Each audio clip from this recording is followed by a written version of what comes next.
So picking up where we left off, doing the LS swap on the 69 Camaro. And me and my dad removed the 10 bolt rear end from the underside of the car. And there's the Ridetech bracket laying on the ground right there that we're gonna, or the cradle as they call it, we gotta put in. I just wanted to show you guys, this is all the areas that we have had to beat on the car. So this whole stretch right here on the underside, you basically have to beat this in with a hammer, about, I don't know, it was a 2-pound sledgehammer. And then, so here, that whole area on the underside, darn, we marked that there. That's really nice. That was the original trunk pan. And they say it's bolt-on, but it doesn't fit. And this has to be beaten. They say massaged online. No, it was beaten. And then up here, where everyone knows you have to cut the snubber off. So we cut that off. We had to beat this entire area here and beat this entire area up here. So, yeah. Just wanted to show you guys. All this needs to get beaten in, and then also right here needs to get beaten in as well. So, kind of not happy with Ridetech on this deal here with the cradle, but we should be able to bolt it in just fine. So, all right, guys, I got some updates on this Ridetech 4-link cradle. Let's check them out for you. Here is the cradle installed. Well, somewhat installed. We've got, see this bolt right here in, we got that bolt there, kind of the 4-corner deal on this guy. And so you can see kind of the area back here where we had to beat in all my nice floor pan, original floor pan anyway. And then up there where the bar goes, had to beat pretty much everything underneath where this big bar goes and this plate. Everything had to get beat up and kind of painted it just to keep it there.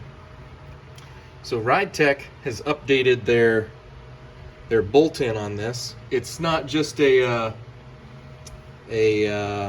tap screw or a tap. It's actually these riv-nuts. And I can show you right here. We've done a little test here. So we've riv-nutted the this little plate of aluminum. So, and I guess the pull-out strength on one of these is like, I don't know, 3,000, 4,000 pounds almost. And then, yeah, see that little knurled area? It like squishes the whole riv nut down and creates almost like a flat, I don't know, washered area. But anyway, to pull that sucker out, I guess it's really strong. So, and then that, once you riv nut into your frame, then you go ahead and put your grade 8 bolts in. And then you put them in with just a little washer, a little lock nut washer. So yeah. We've got it up in the car right now. It's holding on its own. And we're gonna go do these trunk screws and backing plates and everything for this. So I'll keep you posted and updated as we get this cradle installed. And all right, we got the cradle, all the upper bolts and horizontals in. Just wanted to show you guys something here. The angle at which you can drill this last bolt, you can't drill it straight in with your floor pan, trunk pan right here, this being this close. So both this one and this one over here, we couldn't get them all the way, the bolts all the way in, because they don't line up with the riv nuts. So No big deal. We'll just probably tack weld a couple, 2-3 welds back there, and we should be good to go. Other than that, the cradle is all bolted up into place. And yeah, just to give you guys, so you see how sucked up to the frame rails we have there? When we first put this up, without doing any of the beating of my sheet metal, when we first got this up, I had about close to an inch gap from the cradle to the frame rail. And it was crazy. It was almost an inch. And we had to probably beat in about 1/2 inch just to get this cradle to come down somewhat to the frame rail, enough to where we can mark holes for drilling. And then the way we did it is we sucked it up the rest of the way with these bottom bolts. And then once these bottom bolts were sucked up the rest of the way, we could mark and drill the side bolts. So other than that, there she is. She's in there, and everything's done. Trunk bolts are tightened down. So yeah. And then the only other update is we started putting together the rear end. So here's a Ford 9-inch. We've got a Eaton True Track 3.7 gears in the pumpkin there. And this came from Quick Performance. I had them do the Ridetech tabs and weld them all up. So we went ahead and we've got the lower mounts for the Ridetech rear end already bolted in on both sides. And then we're gonna do the upper mounts on the cradle, and then see if we can't get this rear end in today.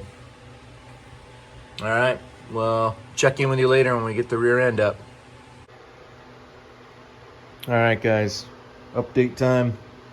Upper and lower bars are installed on the Ford 9-inch. It's going into this car. And yeah, you can see there, I didn't do those 5 bolts just yet. I'm having some issues with the plate inside the car. I just gotta do a little bit more up there, and then I can get those 5 bolts in on that guy right there. So, but other than that, last bit of work to do is to jack this up and move my up high enough to where I can get the shocks on this little perch here. So but yeah, this cradle kind of did me in. I think this is going to be it for today. And then I'll continue tomorrow and see if I can get this rear end done for you. We didn't put the axles in yet when we got this rear end in, mainly because lighter weight, moving it around and getting it up on this little stand and getting it in the car. So once we get everything all mounted up on the Ridetech, we'll go ahead and slap the axles in, and obviously we got to do our pinion angle setting and add our brake kit. So more to come. Just hang in there, and I'll catch you guys tomorrow. All right, guys, it's the next day for me. The springs and shocks are all bolted into place. But funny thing is, right when I finished bolting them up, I noticed I had 2 of these little washers left over. And I went, what the heck do these things go to? Well, it turns out there's a little gap that sits right between where your shock mount. There's a little shock mounting bracket down here, and there's this little screw that screws into the shock mount. And then right here, there's a gap. And I couldn't close this gap ever. I was trying to figure out why I couldn't close it. Well, it turns out I was missing a washer there. So don't go too fast when you're doing these things. Just take time. I was getting excited, bolting everything up, and and I missed a washer right there. So I had to peel it back off, jack it up again. And so I did this side so you guys can see it right there where that washer goes, just behind this bolt where the shock goes to. And yeah, so I'll show you on the other side.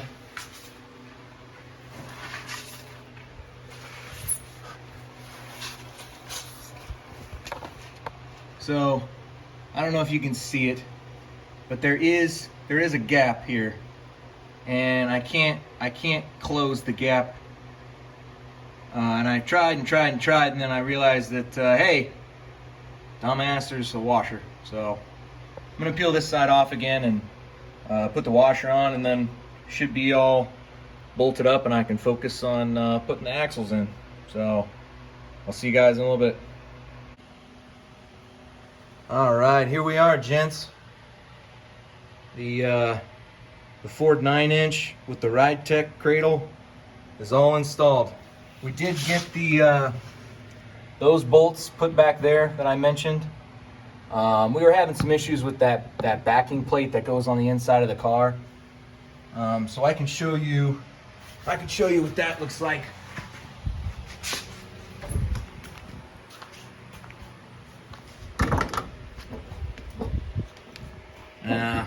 Maybe you can see, maybe not. Maybe I'll grab my flashlight real quick. Should have grabbed that thing when I got it. There we are. So this backing plate, I had some issues. It didn't like it when it sat flush on this back piece here. It didn't line up with the screw holes that we drilled from the underneath side when we had the cradle all bolted into place. So I don't know if you can see here, but this side here, when we put the plate on, it was rubbing and touching, and it wasn't. So we had to get a longer bolt to suck this side down in, and then it finally ping popped down all the way. And then once we got both sides in the middle sucked down, then we could start bolting in the smaller size nuts and bolts. So yeah, those went in, and once we got them sucked down, it was okay. It was just a bit of they weren't lining up when we drilled the holes with the plate, so we had to kind of some of these holes we had to warble them out a little bit, and but yeah, it just takes time and a lot more patience than what I had during the day I was doing it. So, but yeah, down over here on this side, I'll show you guys. We got the axles in, and these are the quick performance axles, and these are actually brake rotors from Big Brake Upgrades. These are 14-inch brake rotors. I'm gonna do another video separately on this because I'm trying to figure out what bracket setup I need to get the Brembos that I put up front mounted on the back here. So I'm gonna do another video on that and give you guys a look-see. But yeah,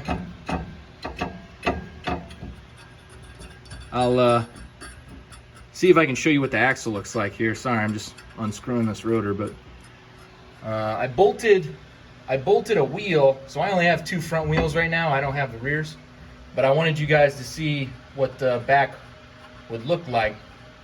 I think I could fit an inch, maybe 1.5 inches wider wheel. I don't know about if I can fit another 2 inches. I'm keeping the rear end stock. I'm not gonna tub it. I don't know, I might tub it later, but I'm gonna keep it stock. So here she is.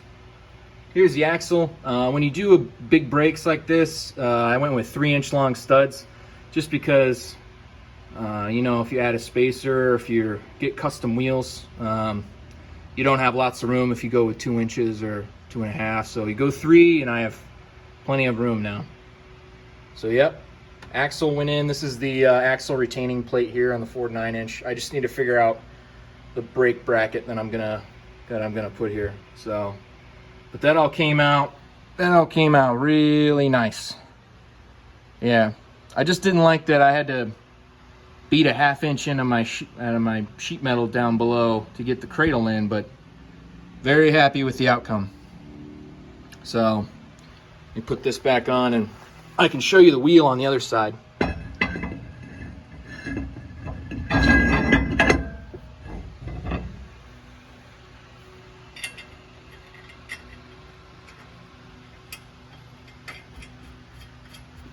All right.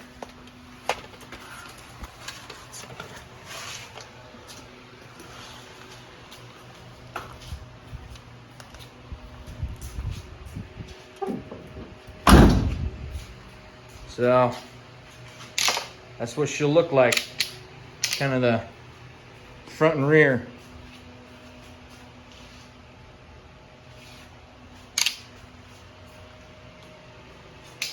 So you can see up front, I've got the 14-inch rotors with the Camaro Brembos, and then in the back here, there they are.